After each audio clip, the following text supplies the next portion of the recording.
राजनीति में कोई चुनाव नहीं लड़ूंगा और ना मैं राजनीति में जाऊंगा, सिर्फ वाल्मीकि समाज का ही काम करूंगा। सर, आज ये सम्मेलन बुलाने की क्या जरूरत पड़ी? क्योंकि जैसे जैसे चुनाव आ रहे हैं सभी संस्थाएं, सभी समाज इस तरीके के सम्मेलन बुला रहे हैं। मदनलाल वाल्मीकि जी ने यह वाल्मीकि समाज का चिंतन शिविर रखा।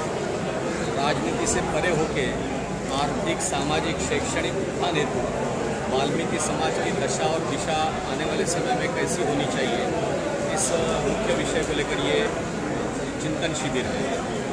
राजनीति और राजनीतिक भागीदारी, इसमें अनेक पहलुओं का एक भाग है।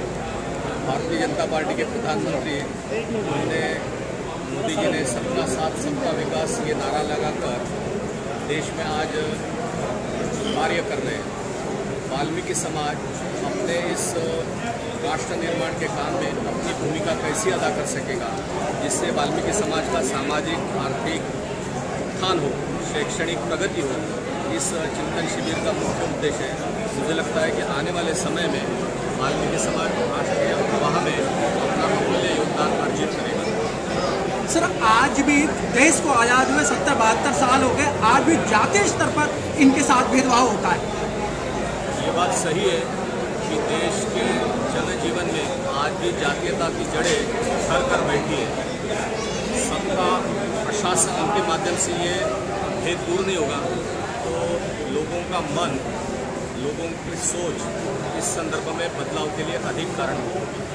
सर, सभी पार्टियां इनको सिर्फ इस्तेमाल करती हैं और जब सत्ता में आते फिर इनको नहीं पूछते हैं। ये बात आपकी सही है, इसीलिए समाज के लोगों को ही अपनी सोच और दिशा उसके अनुरूप ढालनी होगी।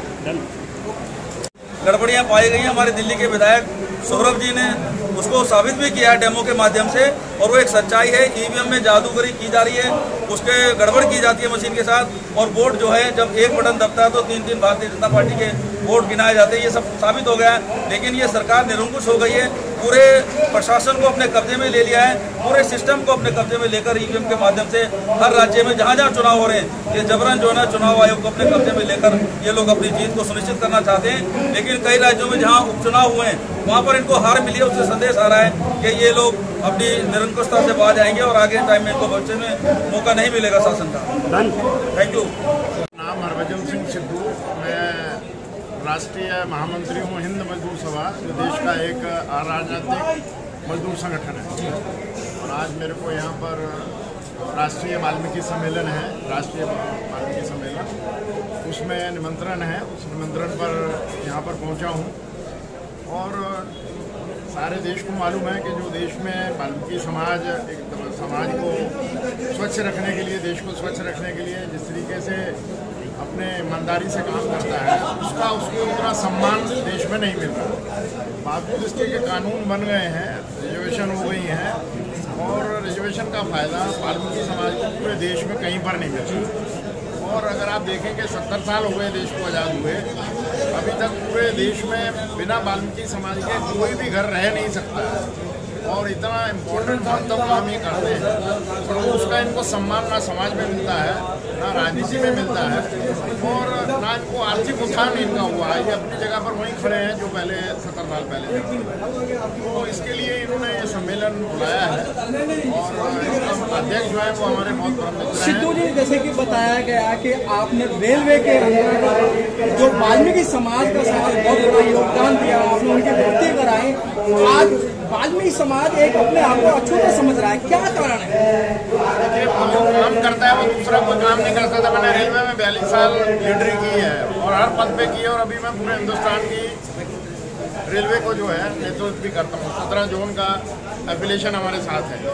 और जो डीप सीवर लाइन में इनसे बाढ़ के सफाई वालों को गैस चैम्बर के अंदर इनकी डेथ हो जाती है, तो बहुत संघर्ष किया, कानून बन गए, उसके बावजूद भी इनको मजबूर किया जाता है कि आप डीप सीवर लाइन में जाके काम करें। और ऐसे कई नौजवान मेरे सामने ही देखते देखते उनके मृत्यु हुई है। हमने संघर्ष किया, उसके ऊपर रोक लगवा दी कि आज के बाद कोई नहीं जाएगा, और उनके आश्रितों को नौकरियां दिलवा दी, परंतु अभी भी मैं समझता हूँ कि उनके साथ कोई न्याय नहीं कर रहा है। कानून बनने के बाद भी जो है वो उनसे उसी तरीके का काम लिया जा रहा है जो आज से पहले 50-60 साल पहले वो लोग भाग लेते थे। महात्मा गांधी जी ने इनको जो है कितना उन्होंने इनके लिए काम करने का काम किया, परंतु समाज में वो सम्मान इनको अभी तक समाज की तरफ से देश में नहीं मिला। तो इसलिए अच्छा है इन्होंने ये राष्ट्रीय वाल्मीकि सम्मेलन कर रहे हैं। इसमें जो मुख्य मुद्दे हैं उनके ऊपर चर्चा करेंगे और अंत में उसके ऊपर कोई अपना लाइन ऑफ एक्शन बनाएंगे और समाज को किस तरीके से उत्थान किया जाए, उन नियमों के तहत जिनको किस तरीके से बेनिफिट मिले, उसके ऊपर चर्चा होने के बाद प्रस्ताव पास होंगे। तो ये हमें बड़ी खुशी है कि हमारा साथी जो परम मित्र है मदन लाल वाल्मीकि, वो इनके अध्यक्ष हैं, उनके साथ दूसरे और भी बहुत ही सम्मानित सदस्य लगे हैं इसमें और समाज के काफ़ी प्रतिष्ठित आदमी आए हुए हैं। तो ये बैठकर आज सारा दिन उसके ऊपर चर्चा करेंगे कि वाल्मीकि समाज को क्यों नहीं उत्थान हो रहा, उसका क्या अड़चने हैं बीच में, उसको उन अड़चनों को कैसे दूर किया जाए, उसके ऊपर चर्चा करने के बाद जो भी निष्कर्ष निकलेगा मैं समझता हूँ कि वाल्मीकि समाज के उत्थान के लिए काफ़ी काम करेंगे। महासंघ का अध्यक्ष हूँ जो रजिस्ट्रेशन हुआ आज आपने राष्ट्रीय सम्मेलन भी कराया वाल्मीकि समाज का, इसका उद्देश्य ये है कि वाल्मीकि समाज का जो हमारा संगठन है, जो राष्ट्रीय वाल्मीकि महासंघ को, इसको संगठन को मजबूत करना है ताकि जिससे पूरे देश के अंदर इसका विस्तार हो। और जब हमारे को ताकत मिलेगी तो हम लोग उसके अंदर आर्थिक और राजनीतिक तौर से मजबूत होंगे। जो आज सारी राजनीतिक पार्टियां हमारे लोगों को मिसयूज करती हैं, उनको दरकिनारे कर रखा है, हमारे समाज का कोई विस्तार नहीं है और हर पार्टी हर संगठन जो है हमारे समाज के लोगों को निचोड़ता है, उसका मिसयूज करता है। तो हमने ये अभियान चलाया है और ये मैंने प्रतिज्ञा की है कि मैं राजनीति में चुनाव नहीं लड़ूंगा और राजनीतिक से हटके वाल्मीकि समाज का संगठन को मजबूत करूँगा। मदन लाल जी जिन्होंने बाबा साहब को अच्छी तरह से पढ़ाया।